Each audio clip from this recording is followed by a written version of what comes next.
సజీవ కుమారి గారు నాయన మరి ప్రభునందు నిద్రించారు కదా, వీరందరిని బట్టి నాయన వ్యాధులు చెందుతున్నా, బాధపడుతున్నా ప్రభా.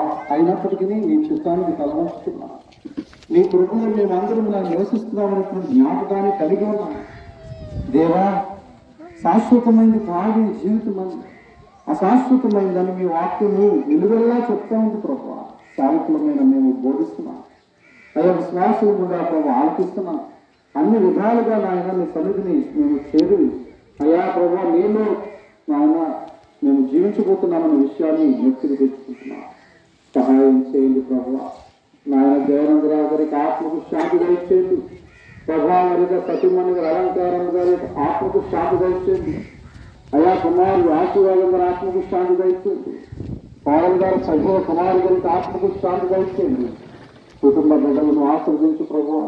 మనురాలు సోని అయ్యా, మనముడు అభిషేక్, తమ్ముడు థామస్ గారు, ఎడ్వర్డ్ థామస్ గారు అయ్యా, వీరందరినీ జ్ఞాపకం చేసుకుంటున్నాం. కుమార్తె ఆలస్యం గారు అలాగే